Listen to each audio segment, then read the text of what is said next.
All right, let's dive right in. Today, we're going to pull back the curtain on 5 powerful money secrets that the rich seem to just get. And here's the thing, it's not about luck, and it's definitely not about inheritance. It's all about a specific mindset and a few key habits you can start using, like right now. This right here, this is the whole game. It's not about the size of your paycheck. It's about what you do with it. Wealth isn't something you just stumble upon, it's something you build, brick by brick. And the blueprint starts with how you handle every single dollar that comes your way. So let's kick things off with a really simple question. When that paycheck hits your account, what is the very first thing you do with it?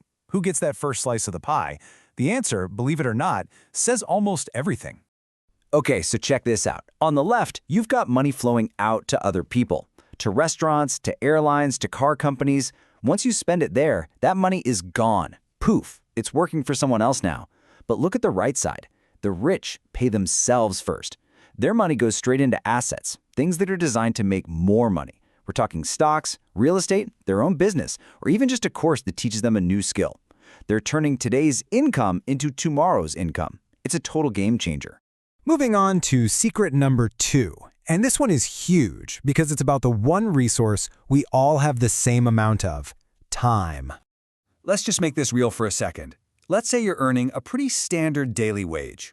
How long do you think it would take you to reach a really big number, like 100 million? I mean, just take a wild guess. What feels right? 100 years? 200? The answer is 900 years. Yeah, 900. It's a shocking number, right?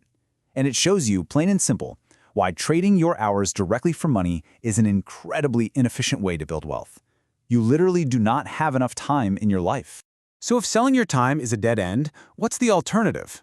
It's this beautiful concept called leverage. The rich don't sell their time, they buy it. Think about it like this.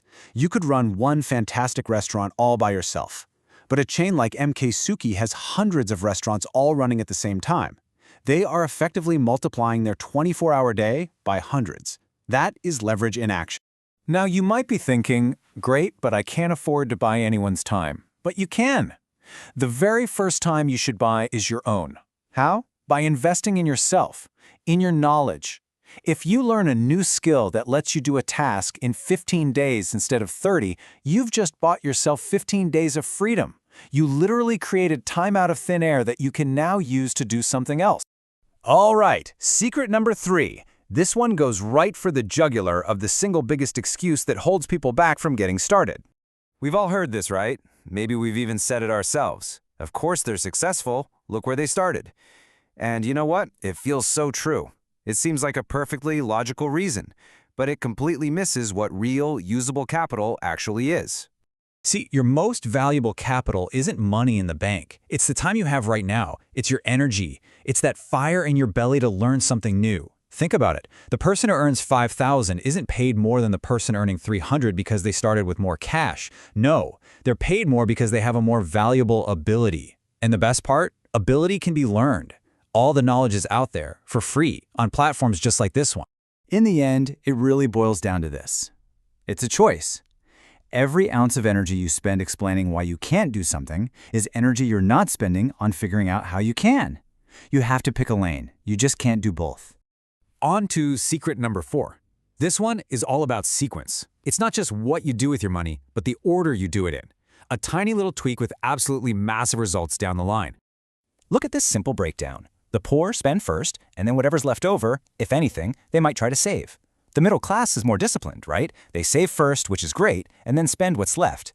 But the rich, they play a different game entirely. They invest first. Their money immediately goes to work buying assets. Then, and only then, do they spend what's left over. That invest-first mentality is the engine that drives everything. And that leads us perfectly into our 5th and final secret. I've got to warn you, this one might feel a little weird because it goes against everything we've been taught about being responsible with money. We're talking about the problem with just saving. So, why the huge difference here? Why do some people see the bank as the safest place on earth for their money, while others see it as the worst? One word: inflation. If your savings account is paying you 1% interest, but the cost of everything is going up by 3%, well, you don't have to be a math genius to see you're actually getting poorer every year.